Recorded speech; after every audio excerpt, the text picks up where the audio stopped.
Bonjour et bienvenue sur AstroCaca. Aujourd'hui, on va vous parler d'un des phénomènes de l'été, une des énergies dynamiques de l'été. C'est la conjonction qui va avoir lieu dans le ciel entre la planète Mars, qui va rejoindre la planète Jupiter, donc une conjonction Mars-Jupiter dans le signe des Gémeaux, à 16 degrés 40 exactement. Et donc cette conjonction Mars-Jupiter dans le signe des Gémeaux va se faire exactement le mercredi 14 août à 16h46 heure de Paris.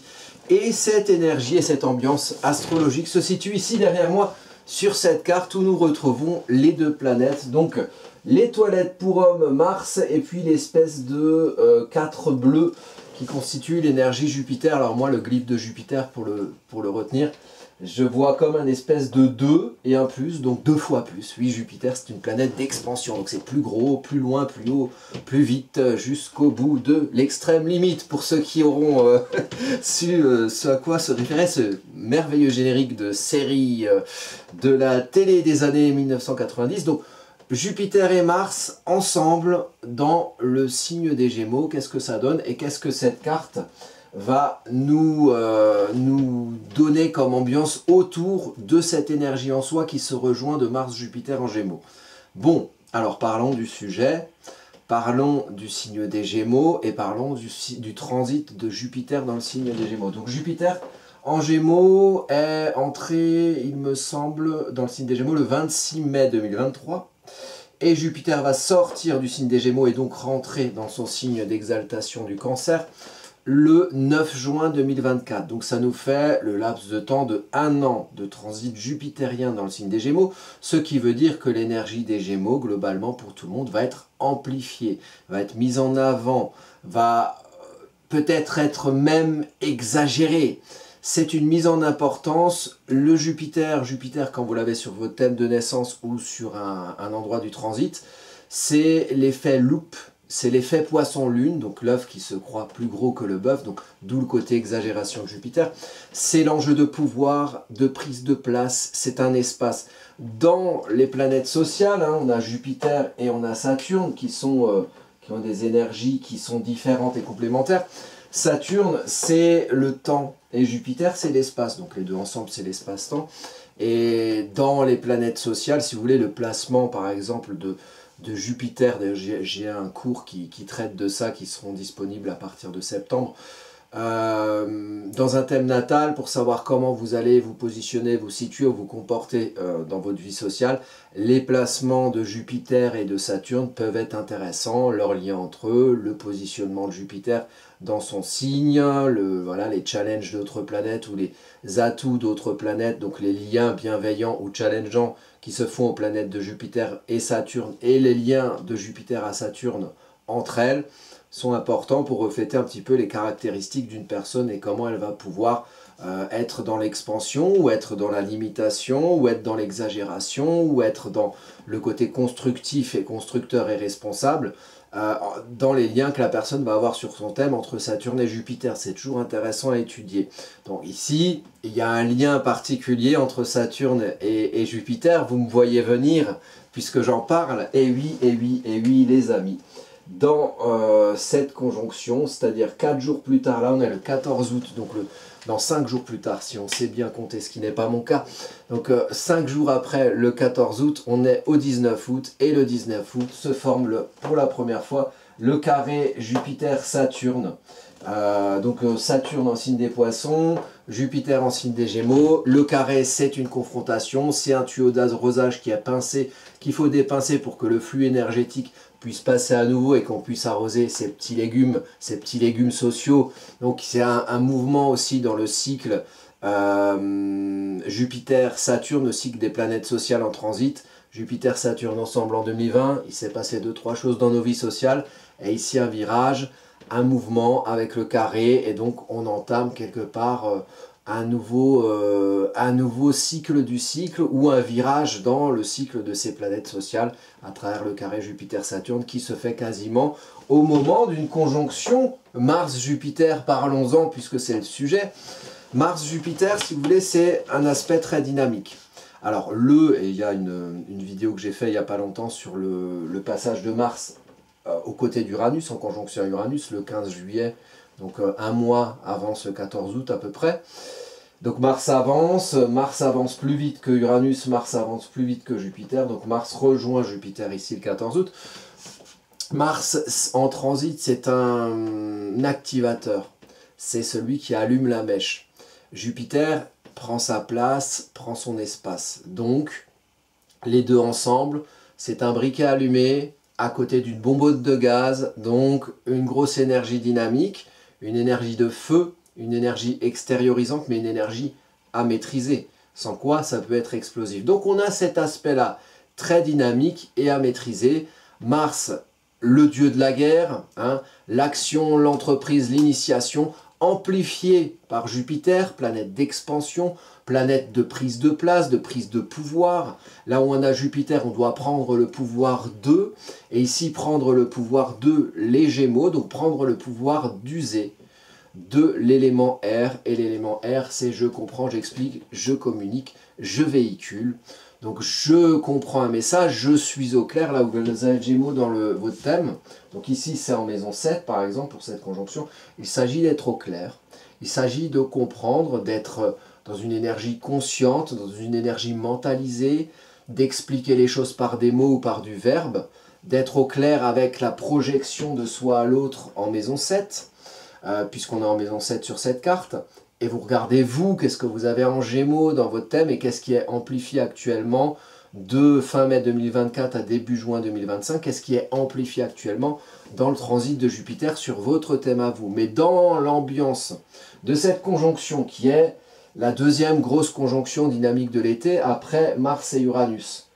Mars-Jupiter, c'est finalement l'idée d'être dans la projection de soi en maison 7, en agissant, en décidant, en entreprenant, en initiant des choses. Donc voilà, le Mars peut venir se confronter à vous par ce qui arrive en face de vous, mais la meilleure façon de pouvoir user de Mars, c'est de l'utiliser à son initiative pour pouvoir éventuellement faire des choses qui vous conviennent et qui sont à votre idée. Donc l'idée ce serait d'activer quelque chose qui va utiliser l'élément R, donc d'activer une discussion, d'activer un message, et surtout peut-être d'activer le fait d'être au clair dans ce qu'on vit soi dans le champ relationnel. Où est-ce qu'on en est avec les autres et quoi faire pour être plus au clair dans ce qu'on vit avec l'autre, que ce soit dans le couple, que ce soit dans la relation générale, que ce soit dans la projection de soi, ou que ce soit éventuellement avec des partenaires, des associés, la question aussi du contrat hein, au niveau du descendant.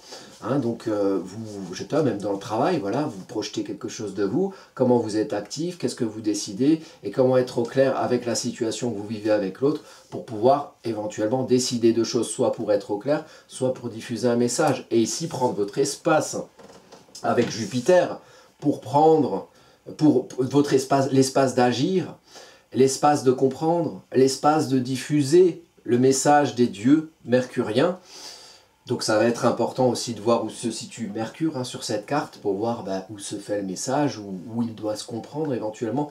Mais l'idée en soi avec cette conjonction Jupiter-Mars dans le signe des Gémeaux, donc le 14 août, et ça va régir quand même une période qui suit au moins pour la rentrée, c'est de pouvoir prendre le pouvoir d'agir pour être au clair avec ce qu'on vit avec l'autre, avec ce qu'on projette avec l'autre, prendre le pouvoir d'être au clair, prendre le pouvoir de diffuser et prendre son pouvoir dans l'action.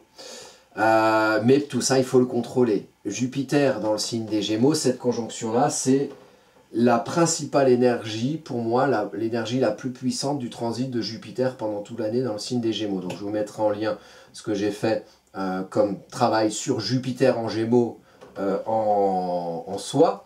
Le transit de Jupiter en Gémeaux, mais dans le transit de Jupiter en Gémeaux, on va dire que le moment central, un des moments centraux, ça va être cette conjonction de Mars et de Jupiter. Il y en aura d'autres. Il y aura la rétrograde de Jupiter qui va se faire, je crois, début octobre. Puis il y aura Jupiter qui repasse en mode direct en début 2025, jusqu'à ce que Jupiter finisse le 9 juin par arriver dans le signe de Cancer, signe d'exaltation. Mais en Gémeaux, Jupiter est en son signe d'exil. Et pourquoi ? J'ai déjà expliqué dans d'autres vidéos, je reviens rapidement dessus. Jupiter, c'est une planète qui aime prendre son espace en partant d'un point, comme quand on gonfle un ballon. En Gémeaux, on est dans le signe de la multiplicité. Ils sont deux, les gars, c'est le seul signe où ils sont deux, Castor et Pollux, hein, le plus intellectualisé, le plus diffusant. Il faut réussir à faire du deux en un, hein, et essayer de pouvoir concentrer toute l'utilisation de l'élément R à la fois dans ce qui s'intellectualise, à la fois dans ce qui se diffuse. Et Jupiter aura tendance en Gémeaux, et donc c'est une tendance à travailler en conscience, aura tendance à se disperser, aura tendance à gonfler plein de petits ballons au lieu d'en gonfler un gros, et du coup l'espace qu'on prend, dès qu'il y aura un coup de vent, pouf, pouf, ça va se disperser.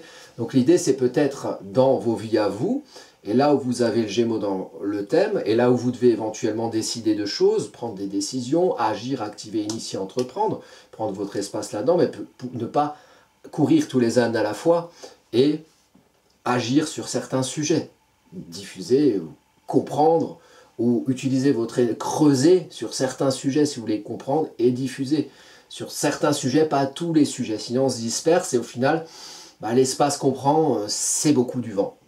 Et l'idée, ce serait de pouvoir faire que son action puisse permettre de prendre son espace, et pas juste agiter ses bras dans le vent comme ça. Donc, il peut y avoir une tendance que vous retrouvez en face de vous, aussi de personnes qui vont être très on fait ci, on fait ça, et au final, à vouloir tout faire, on finit par rien faire. Donc, concentration de l'énergie active, toujours intéressante avec Jupiter, surtout en exil dans le signe des Gémeaux. Et peut-être qu'un des moyens de contrôler cette énergie très dynamique Mars-Jupiter, donc voilà, la curiosité d'aller vers l'autre, d'agir dans ce qu'on fait avec l'autre, c'est peut-être de pouvoir se concentrer sur certains sujets pour que son action puisse s'ancrer quelque part et surtout être perceptible, compréhensible, intelligible et diffusable. Donc, ça c'est un premier élément. Maintenant, on a aussi la maîtrise, comme j'ai dit, de Mercure sur cette carte. Donc allons voir notre ami Mercure, le messager des dieux. Et alors, il est encore du côté, sur cette carte de conjonction exacte Mars-Jupiter, il est encore du côté Vierge. Donc ça, c'est plutôt bien, puisque Mercure est en domicile dans le signe de la Vierge. Alors, c'est un Mercure qui va chercher à comprendre le fonctionnement, chercher à comprendre la manière de faire, chercher à comprendre l'organisation. On est ici en maison 9 et on n'est pas loin d'un soleil en Lion. Donc, mettre en lumière une affirmation de soi pour exprimer qui on est dans son monde social, éventuellement transmettre ce qu'on met en lumière à tous les petits bons hommes qui sont là, les petits bonhommes, bons hommes ou bonnes femmes, j'en sais rien, qui sont là autour de nous dans notre monde social, et on va éclairer de qui on est, de ses idées, de ses avis, éventuellement de ce qui nous représente nous, dans notre monde social. L'idée, c'est un Mercure qui rétrograde vers le Lion, qui est pas loin du tout du Lion, qui est quand même en Vierge, donc il va réfléchir au fonctionnement, à la manière de canaliser ce Lion et cette mise en lumière de soi dans son monde social par son expression sociale, et essayer vraiment de canaliser cette envie d'être, cette envie de montrer. Et ça correspond bien à une nécessité d'ordonnancement, de maîtrise de l'énergie très dynamique Jupiter-Mars qui va se déployer de soi en face de soi. Donc, nécessité dans une période de Mercure rétrograde, et je mettrai la vidéo en lien sous cette vidéo dans le descriptif, une vidéo que j'ai faite sur Mercure rétrograde de la Vierge au Lion, c'est de penser, organiser, comprendre les fonctionnements pour pouvoir de manière... pour pouvoir utiliser toute cette énergie de feu, Mars-Jupiter en Gémeaux qui se diffuse, le Soleil qui est en Lion, qui se montre, qui s'exprime dans sa vie sociale, pouvoir maîtriser cette énergie, pouvoir l'amener quelque part. Et donc, oui, dans une période de Mercure rétrograde, on peut rencontrer effectivement des personnes qui n'auront pas fait ce petit travail d'introspection nécessaire sur la manière dont ils fonctionnent, la manière dont ils souhaitent fonctionner, la manière dont ils véhiculent leur message, avec quelle logistique, pour arriver où. Alors le côté, les gens qui agitent leurs bras dans le vent avec une énergie de feu, hein, qui sont voilà, qui sont un peu comme une poule sans tête, là, qui va partout. Vous risquez de les rencontrer durant cette période. Soyez zen, soyez forts, soyez rationnels. Et peut-être Peut-être que vous, avec votre feu contrôlé et rationalisé, vous allez pouvoir orienter ces personnes pour peut-être qu'elles puissent aller vers leur chemin, ou peut-être pour les amener loin du vôtre et qu'ils évitent de vous casser les bonbons. Éventuellement, donc avec beaucoup de recul et beaucoup de compassion pour tous ces gens qui finalement se cherchent, et on leur souhaite à tous de se trouver, bien évidemment. Donc, on a une grosse énergie à maîtriser, à contrôler, à canaliser et à utiliser. C'est-à-dire que le contrôle et la maîtrise permettent d'utiliser cette énergie de feu pour l'amener là où on veut l'amener, dans les messages qu'on diffuse de soi à l'autre. Et comme le disait la publicité avec Marie-Josée Pérec, puisqu'on est en période olympique, allez, j'en parle une fois, sans maîtrise, la puissance n'est rien. Voilà, et on est complètement là-dedans avec cette configuration astrologique. Bon, on a sur cette carte, donc Mercure rétrograde, donc très important sur votre thème. Qu'est-ce que vous avez en tout début Vierge? Fin Lion, tout début Vierge. Fin Lion, le soleil éclaire, mise en lumière de ce que vous avez dans votre thème, les maisons, les planètes.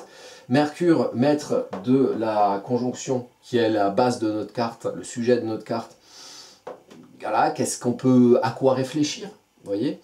Et à quoi comprendre, à quoi réfléchir, comment s'utiliser, comment user au mieux de soi, avec ses qualités, avec ses caractéristiques, comment mener quelque part une réflexion du fonctionnement qu'on a et qui permet de canaliser cette énergie de feu, donc 16 degrés 40 du signe des Gémeaux. Allez voir ce qui s'y passe dans votre thème, la maison, quelle planète éventuellement, comment éventuellement se comporte aussi sur votre thème Mercure, sur votre thème natal, où est-ce qu'il est? Parce que Mercure va maîtriser ça, Mercure va maîtriser ça, et même que Mercure va maîtriser ça aussi, qui est Vénus en chute dans le signe de la Vierge. Alors pourquoi Vénus en chute dans le signe de la Vierge? Parce que Vénus c'est une planète de sensation, que la Vierge c'est une énergie d'organisation, de forme, un peu de contrôle mental. Vénus elle aime pas ça, Vénus elle aime se dorer la pilule, les doigts de pied en éventail sur son petit hamac pour être bien. Sauf que dans l'univers ordonnancier de la Vierge, Vénus elle est un peu rangée dans des tiroirs. Elle n'aime pas ça et pourtant c'est très intéressant, une planète en chute, c'est toujours une chance de conscientiser l'énergie de la planète et du signe. Vénus peut ainsi être amenée et même obligée à devoir comprendre son fonctionnement pour être bien et à pouvoir trouver un certain bien-être dans un fonctionnement qui correspond. Donc pour ceux qui ont Vénus en Vierge, on peut faire de l'énergie mercurienne d'organisation, quelque chose qui n'est pas un contrôle, on va dire, étriqué, mais plutôt une analyse bienveillante pour savoir comment on est bien et dans quelle forme on peut être bien. Ici, justement, là on est en fin de maison 9, début de maison 10, donc même en maison 10, donc dans ce qu'on établit dans sa vie sociale, où est-ce qu'on mène finalement sa réflexion, son énergie de feu, où est-ce qu'on mène ça dans sa vie sociale, dans ce qu'on établit dans sa vie sociale pour que ça nous valorise quelque part. Alors, la question du fonctionnement est une question qui se pose, et quand je vous parlais éventuellement de Mercure rétrograde, quiproquo, gens qui ne se comprennent pas forcément, qui ont beaucoup d'énergie de feu qui se diffuse à l'autre, mais qui ont du mal un peu à la maîtriser. Là, on retrouve une caractéristique intéressante sur cette carte, avec tout ça. Et là, on est dans le signe de la Balance, donc on est maîtrisé par Vénus. Vénus comprend le fonctionnement, aller trouver finalement comment maîtriser une énergie de feu pour que ça amène quelque part, et ça amène vers une bienveillance dans ce qu'on construit dans sa vie sociale. Être bien parce qu'on a compris comment être bien. Une des manières de comprendre comment être bien, c'est pouvoir s'accomplir de manière à s'équilibrer avec l'autre dans son monde social. Donc représenter ici, dans ce contexte du mois d'août et particulièrement du 14 août 2024, comprendre comment utiliser son énergie de feu pour qu'elle mène à un équilibre qui puisse permettre de vivre avec l'autre. Junon ici, voilà, là, Junon. Junon, le lien contractuel, le lien affectif, la lune noire. Un petit souci avec la balance. Allô madame la balance, j'ai un petit souci avec l'équilibre, les choses sont déséquilibrées. Oui, l'ombre de la balance, c'est l'injustice, c'est l'iniquité, c'est le déséquilibre dans les rapports entre les uns et les autres, notamment dans son monde social, donc équilibre dans les relations sociales, ici déséquilibre à conscientiser, qu'est-ce qui ne va pas, qu'est-ce qui vous paraît injuste. notamment dans le lien à l'autre, les gens avec qui vous êtes liés, Junon, contractuellement, affectivement, les deux dans le couple. Donc vous regardez ce que vous avez vous en balance dans votre thème. Moi je suis en train de regarder pour moi, parce que vous voyez mon ascendant il est à 7 degrés, donc il est un peu sur le milieu du ciel. Donc est-ce que moi par exemple je me dis tiens, qu'est-ce que dans ma vie, ou dans qui je suis, je vais devoir équilibrer dans ma vie sociale. Donc l'idée c'est d'aller vers un accomplissement qui aille vers un équilibre, au-delà d'un déséquilibre, au-delà du nombre parfois inconscient de choses déséquilibrées, qu'il s'agit de mettre en conscience pour rééquilibrer, et notamment dans le rapport aux autres, par rapport aux gens avec qui on est en lien, dans ce qu'on est amené à accomplir dans sa vie sociale, dans sa vie professionnelle. Alors comment finalement prendre le recul de pouvoir conscientiser où se situe ce déséquilibre? On est au point priable de la lune noire, donc diamétralement opposé, qui permet, en voyant comment on s'y comporte, ici dans l'énergie bélier à 4 degrés, on obtient le fond du ciel et le nœud lunaire nord. Donc c'est quand même quelque chose qui nous pousse à ça, un destin karmique qui nous pousse à aller voir du côté de la maison 4, du côté du fond du ciel, les origines, l'hérédité, la notion de source, d'où on vient, pour comprendre comment pouvoir conscientiser une injustice dans son monde social, un déséquilibre, une inéquité ou une sensation d'inéquité. Il s'agit à la fois de comprendre comment on fonctionne avec l'autre et comment on peut organiser et canaliser cette grosse énergie de feu qui se diffuse de soi à l'autre pour générer un équilibre dans son monde social. Et puis, il faut voir aussi où on en est dans son rapport à l'action bélier, dans son histoire, sa mémoire, tous ces cocons, là où on a vécu, comment on s'est senti autorisé, capable, valable d'agir, de décider. Et quelle est son histoire par rapport à ça. Et le nœud lunaire nord, donc on a un nœud lunaire sud qui va être ici, donc un soleil qu'on a dans le dos, qui éclaire dans l'ombre de la balance, et qui va nous dire, on va partir d'une injustice qu'on ressent dans le monde social, qui a conscientisé, pour aller creuser dans son passé, dans son histoire et sa mémoire, son rapport à l'action, afin de savoir comment le maîtriser, pour pouvoir trouver l'équilibre derrière dans son monde social. On descend, on monte, on descend, on monte. Afin d'utiliser cette putain d'énergie d'action très explosive et d'une nécessaire, dont on a nécessairement besoin, qu'on a nécessairement besoin de maîtriser. Sinon c'est explosif et les premières victimes collatérales d'un message de feu qu'on ne maîtrise pas, c'est nous-mêmes, mais ça nous pète dans les doigts, et ça nous pète dans la langue, et les dentistes sont chers, et les soins des mains, il faut trouver un médecin. Donc autant maîtriser ce feu pour voilà, l'amener dans un canal qui permette de le rendre utile, et de nous amener à un équilibre, une paix ou une concorde dans notre vie sociale, parce qu'on est allé aussi chercher à activer cet équilibre. On reste sur Mars, qui maîtrise ici le nœud lunaire nord, qui maîtrise le point priable de la lune noire. On a Vénus, qui maîtrise la lune noire. Donc on a un lien entre comprendre ce qui nous valorise, et puis comprendre l'énergie d'action, comprendre par les Gémeaux, comprendre l'énergie d'action, d'où elle vient, et d'où vient son usage, et comment dans notre histoire et dans nos expériences on a pu en faire bon usage, en faire mauvais usage. Et là on nous offre un beau cadeau plein de gaz et de feu à utiliser, à diffuser à l'autre. Alors bon, avant d'ouvrir le paquet, on va se dire tiens, c'est vrai que si je l'ouvre comme ça, c'est un peu fou, ça risque de me péter à la gueule, alors je vais peut-être réfléchir à comment l'utiliser avant de balancer mon feu comme ça à l'autre, et essayer d'être dans le rationnel pour l'utiliser de manière à générer une paix vénusienne, voilà, au-delà du nombre où... C'est pas parce que, vous voyez, la balance, c'est pas tout mou, c'est la balance de la justice, mais pour la balance de la justice, il faut un mouvement parfois, et le mouvement, c'est l'action. Croire que la balance, c'est le statu quo, c'est aussi être dans l'ombre de la balance. L'ombre de la balance, lune noire, Junon ici, ça peut aussi être l'indécision, en se disant, oh là là, mais qui suis-je pour agir et pour mettre en mouvement une balance qui, bien que déséquilibrée, qu'est-ce que moi je vais apporter comme déséquilibre supplémentaire à travers mon mouvement.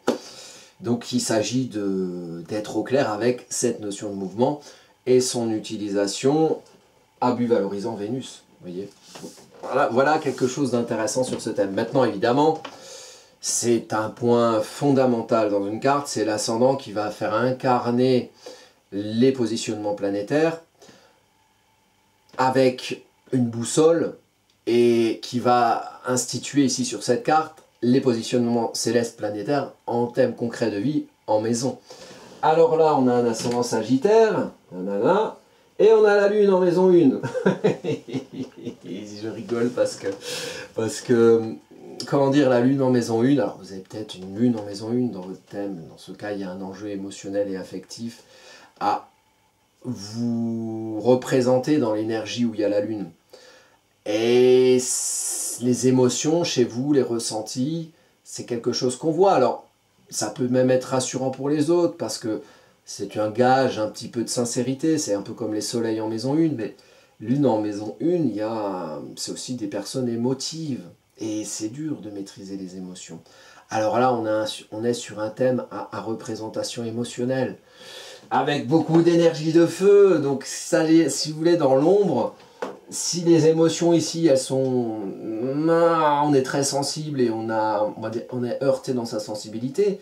Ce qu'on est heurté en termes de sensibilité, ce avec quoi on est heurté en termes de sensibilité, on va le balancer avec son feu et le diffuser. Et alors, quelqu'un qui va représenter un émotionnel un petit peu non maîtrisé et qui va avoir beaucoup d'énergie de feu pour le diffuser, il va nous faire des crises de nerfs. Donc du coup, il s'agit ici, puisqu'on est entre adultes raisonnables, il s'agit de pouvoir donner à bouffer de manière bienveillante à cette lune qui nous représente globalement. Après, vous regardez ce que vous avez en Sagittaire dans votre thème, bien évidemment, et vous faites la juxtaposer. Mais il y a un élément de ce qu'on représente. L'envie, le besoin lunaire, lune qui éclaire dans la nuit, le besoin de faire valoir son église, d'aller au-delà de certains conditionnements, de se représenter dans un feu qui fasse aller au-delà de considérations culturelles, sociales, éducationnelles, desquelles on doit se départir, avec un scorpion qui est avant, donc chercher, creuser en soi une vérité de ses intentions pour pouvoir viser par soi quelque chose où on agit en tant que nous, au nom de nos propres églises, avec toujours cette idée de concentration, besoin de concentrer son énergie active en Sagittaire pour pouvoir diffuser son message de manière maîtrisée en Gémeaux. C'est l'axe des communications. Dans l'axe identité relationnelle, ascendant apprentissage du moi, descendant apprentissage du nous, on a l'axe des communications, Jupiter qui va activer et qui va agir au nom de son église, et puis les Gémeaux qui vont diffuser un message à l'autre au nom d'une église qui nous représente. Et donc il faut trouver l'église, il faut trouver quel sujet de spécialité, il faut trouver comment vous vous représentez dans cette concentration d'énergie active qui vous permettra, par la maîtrise de maître d'ascendant Jupiter, de pouvoir prendre votre place dans l'activation d'un message qui correspond au message que vous vouliez activer et qui ne correspond pas à une espèce de lune qui est « Ah, elle ne va pas bien dans mes émotions, alors je vais te balancer mon fiel » comme ça. Bon. Alors c'est des choses en période de Mercure rétrograde que l'on peut retrouver bien évidemment. Donc attention aux gens qui agitent un peu leurs émotions de manière à contrôler. Ils vivent tout simplement le thème astrologique sans faire l'introspection nécessaire. La Mercure rétrograde en Vierge, la Vierge Lion, donc c'est réussir à canaliser ce qu'on montre de soi et aussi ce qu'on montre de ses émotions. Donc en plus on a une lune en opposition ici, une lune en opposition à la conjonction Mars-Jupiter, sujet de l'étude, sujet de cette carte, et puis on a Jupiter qui est maître d'ascendant. Donc au final c'est pas rien. Sachant aussi que pour pouvoir, on va dire, prendre sa place de manière maîtrisée, dans une action maîtrisée, on a ce carré à Saturne en Poisson qui est à la base du thème, en maison 4. Je construis Saturne concret réaliste à l'aune d'un idéal Poisson. Donc c'est aussi un travail, un carré, travail en conscience à réaliser. Si on diffuse un message, si on apprend à faire valoir l'ascendance, un apprentissage, on apprend à faire valoir son église au-delà de certains dogmes, au-delà de certains conditionnements, pour faire valoir son église à soi, c'est qu'on est connecté à un idéal, et l'idéal, en fait, il faut réussir à le rendre constructif. Et l'idéal constructif doit être en lien avec le message qu'on diffuse. l'idéal, la croyance, la spiritualité poisson. Bon, c'est une carte importante. L'axe des nœuds lunaires, nœud sud, nœud nord, est connecté à l'axe milieu du ciel, fond du ciel. Donc on est sur une verticalité, on est sur une élévation, on est sur un équilibre dans la vie sociale parce qu'on considère son rapport à l'action dans son histoire, dans sa mémoire, dans ses cocons. On est sur un message à véhiculer, à communiquer, une mise en lumière de ce qu'on est dans le monde social. Une représentation où on doit trouver son église et la diffuser en prenant sa place dans l'action, mais en maîtrisant l'action. Je pense que c'est la clé de cette carte.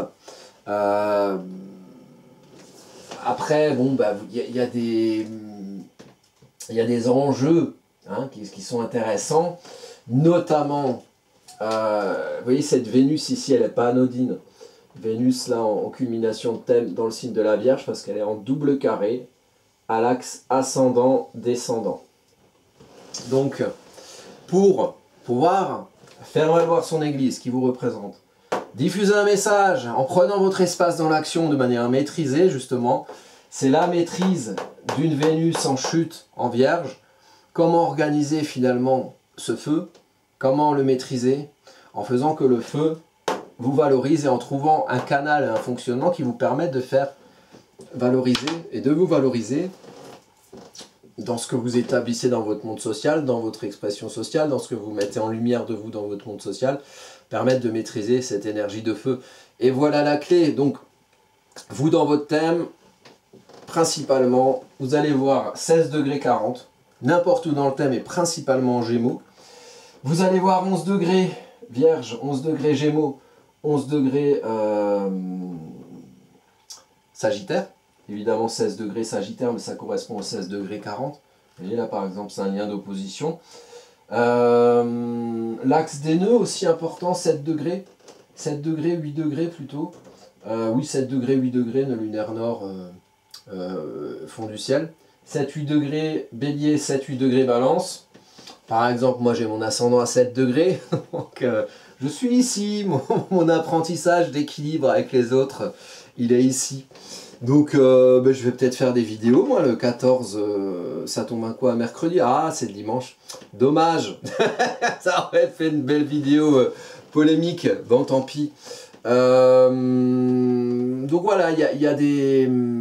On a aussi la lune noire ici qui est à prendre en considération parce qu'elle est proche d'un point d'angle. Et surtout, elle est proche de Junon qui représente le lien aux autres dans une période de Mercure rétrograde. Alors évidemment, comme j'ai dit, hein, le tout début Vierge va être important aussi. Vous regardez tous ces points, vous regardez ce que ça fait sur ce thème, et puis vous juxtaposez ça aux énergies que je décris ici. Et puis voilà, le 14 août, encore une étape de notre été très dynamique. Alors 14 août, il y aura encore les Jeux Olympiques, je ne sais pas si c'est pas la fin. Bon, sinon, peut-être une petite communication aussi en astrologie mondiale. Quelque chose à comprendre, quelque chose qui... Un feu martien qui prend place, une décision. On a en France, par exemple, je sais que Gabriel Attal, il a cette conjonction-là. Il l'a plutôt en début de signe des Gémeaux. Ben ouais, il l'a quand même, peut-être qu'on va l'entendre parler, qui sait. Bon, on aurait plein d'autres choses à dire, on va pas se perdre dans des prévisionnels là qui ne sont pas forcément exacts. Donc voici les énergies que je vois. Attention à la maîtrise du feu, donc hein, sans maîtrise la puissance n'est rien. Et si vous voulez en savoir plus sur les périodes qui arrivent, notamment la rentrée hein, qui va être bien dynamique et qui va suivre ce carré Jupiter-Saturne. Voilà, il y a pas mal une petite rentrée qui sera bien et qui fera bien suite au dynamisme de l'été. Je ferai une vidéo sur le carré évidemment Jupiter-Saturne, le premier carré qui va nous amener sur une astro mondiale et sur un lien avec tout ce qui s'est passé depuis 2020. Et puis voilà, une rentrée bien dynamique, les pleines lunes, les nouvelles lunes comme d'habitude. Si vous voulez en savoir plus sur votre thème à vous, évidemment, vous avez toujours la possibilité de venir me faire un petit coucou sur le site astrocaca.fr. Hein, il y a possibilité de consultation ou de commande de thèmes divers et variés. Et puis, comme je l'ai dit dans la dernière vidéo, les cours en achat, hein, cours en achat reviennent ou arrivent plutôt à partir de septembre. Donc il y aura différents modules, l'apprentissage des signes, des planètes, des transits, des révolutions solaires pour pouvoir le faire vous-même. Je vous proposerai une série de cours avec des supports écrits, des exercices, beaucoup de vidéos.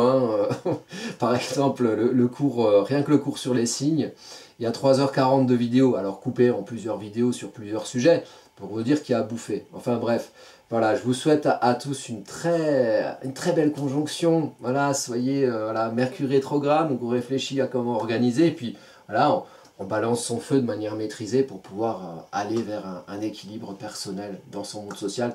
Et tout sera super, vous pourrez faire valoir vos petites églises à vous, de manière à les diffuser de manière claire et maîtrisée à l'autre. Eh bien, je vous remercie et je vous dis à bientôt pour de prochaines vidéos.